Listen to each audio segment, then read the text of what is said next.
அதில் கொத்த மாட்டாடா, இந்த உன்னோட கொட்டில் எடுத்து கொத்து. அவ்வளோ பெருசில் கொத்த முடியாத வை.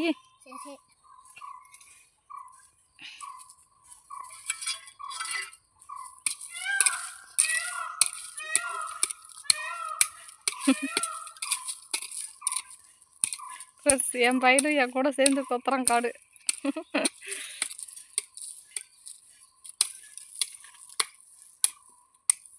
முடிச்சிடலாமா அப்புறம் இன்னைக்கு?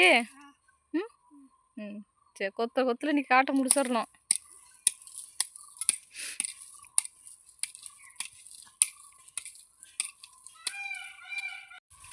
ஹாய் ஃப்ரெண்ட்ஸ், இன்றைக்கி அவ்வளோதான். இந்த காடு அவ்வளோதான் முடிக்க போகிறேன். அவ்வளோதான், கொஞ்சம் இருக்குது. அதான் இந்த காடு இன்றைக்கியோட கொத்தி முடிச்சிடுவேன். சரிங்களா? உங்களுக்கு ஒரு சில செடி நம்ம காட்டில் நட்டு வச்சுருக்கோம். அது என்னென்ன செடி அப்படிங்கிறத வாங்க உங்களுக்கு காமிக்கிறேன். இதில் நம்ம காட்டில் வந்துட்டு அவகாடோ நட்டு வச்சுருக்கோம். கன்று அழகாக இருக்குது பாருங்க, உங்களுக்கு காமிக்கிறேன். ஃப்ரெண்ட்ஸ், இதுதான் அவகாடோ. இது சின்ன கன்னாக இருக்குது, அவகாடோ கன்று.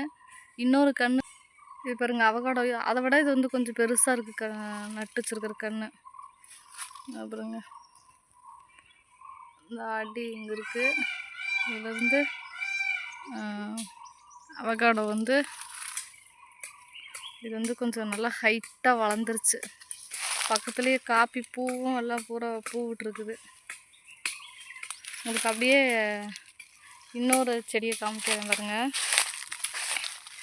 இது வந்துட்டு இந்த செடியை பார்த்தா உங்களுக்கு என்ன செடி மாதிரி தெரியுது? இது வந்து ஒரு கொய்யாப்பழம் செடி ஃப்ரெண்ட்ஸ்.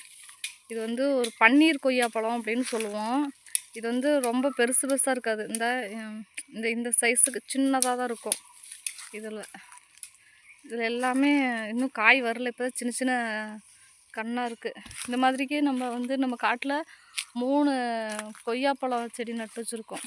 இது வந்து பெருசு பெருசாக இருக்காது ஃப்ரெண்ட்ஸ். இது வந்து பன்னீர் கொய்யாப்பழம் அப்படின்னு சொல்லுவோம். பாருங்க, இது ஒரு செடி. இங்கே ஒரு செடி வச்சுருக்கோம், பன்னீர் கொய்யாப்பழம். அதுக்கப்புறம் பார்த்திங்கன்னா இந்த பாருங்க, இதில் ஒரு செடி இருக்குது, கொய்யாப்பழம் செடி. இதில் ஒரு செடி இருக்குது. இது வந்து பன்னீர் கொய்யாப்பழம் ஃப்ரெண்ட்ஸ். ஒரு செடி வந்து பூ வச்சுருக்கு. பார்த்தா மல்லிகைப்பூ மாதிரியே தான் இருக்குது.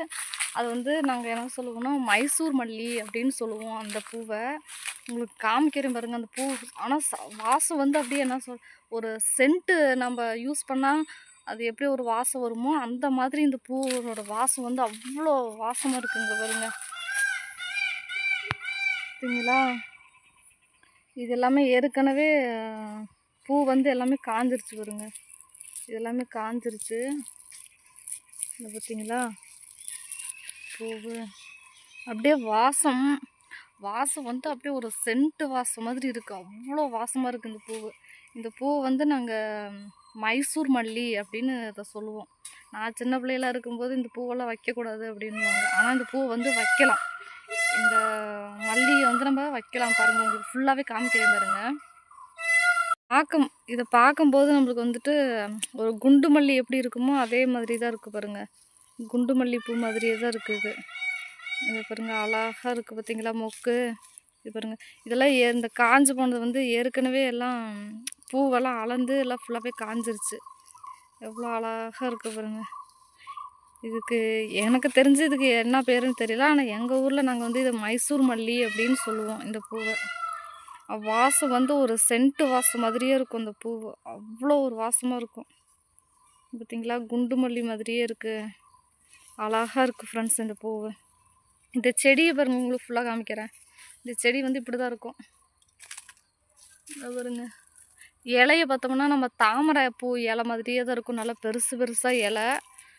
அதில் இந்த பூ இருக்குது பாருங்க. அழகாக நம்ம தோட்டத்தில் தான் இந்த பூ இருக்குது. இதுக்கு பேர் மைசூர் மல்லின்னுவோம். பக்கத்துலேயே பாருங்கள் காப்பி பூ பாருங்கள். மல்லிகைப்பூ மொக்கு மாதிரியே இருக்குது.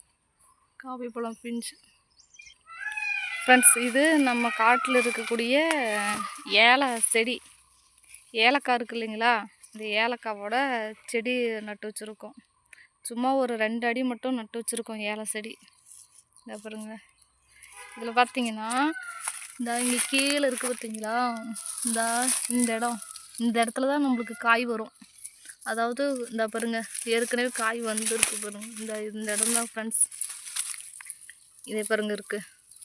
இதில் தான் நம்மளுக்கு வந்து இந்த இந்த இடம் இந்த இடம் இந்த முக்கு இந்த முக்கு இது எல்லாத்துலேயுமே அப்படியே பிஞ்சு வரும். இந்த கணுவில் தான் நம்மளுக்கு அப்படியே இந்த பாருங்க, இது வருது பாருங்க. இது அப்படியே முக்கு மாதிரி வந்து நம்மளுக்கு கிளையாக வந்து இதிலேருந்து கொலை அப்படியே நீட்டமாக வரும் ஏலக்காய் நம்மளுக்கு. நாங்கள் வந்து ஏலை செடி வந்து ஒரே ஒரு 2-3 செடி மட்டும் தான் வச்சுருக்கோம். அதிகமாக வைக்கல, கம்மியாக தான் வச்சுருக்கோம். சும்மா வீட்டு யூஸ்க்கு மட்டும் வச்சுருக்கோம் ஃப்ரெண்ட்ஸ். அவ்வளோதான் ஃப்ரெண்ட்ஸ், நம்ம காட்டில் நட்டு வச்சுருக்கிற செடி எவ்வளோதான் நட்டு வச்சுருக்கோம். இதுக்கு இடையில வந்து மிளகு இதெல்லாம் இருக்குது. இடையில இந்த மாதிரிக்கு கண்ணெல்லாம் நட்டு வச்சுருக்கோம். இன்னும் நிறைய பழங்களுடைய கண்ணெல்லாம் இன்னும் வைக்கணும் அப்படின்னு ஆசையாக இருக்குது. அது பார்க்கலாம், எப்படி மழை வந்தால் நட்டு வைக்கலாம். இதில் நெல்லி பழம், அது நெல்லி பழம் வந்து ஒரு பிங்க்கில் இந்த துண்டு கலரில் ஒரு நெல்லி பழம் இருக்குது பார்த்தீங்களா, அதை நட்டு வச்சுருக்கோம். ஆனால் கன்று வந்து ரொம்ப குட்டியாக இருக்குது, இன்னும் வளரல. அது வளர்ந்ததுக்கப்புறம் உங்களுக்கு காமிக்கிறேன், சரிங்களா? ஸோ அவ்வளோதான், இந்த கண்ணெல்லாம் நம்மளுடைய காட்டில் இருக்குது ஃப்ரெண்ட்ஸ்.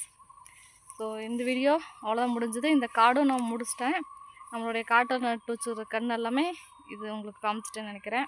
ஸோ இந்த வீடியோ உங்களுக்கு பிடிச்சிருக்குன்னு நினைக்கிறேன் ஃப்ரெண்ட்ஸ். அவ்வளோதான், இந்த வீடியோ முடிஞ்சது. டாட்டா, பாய்.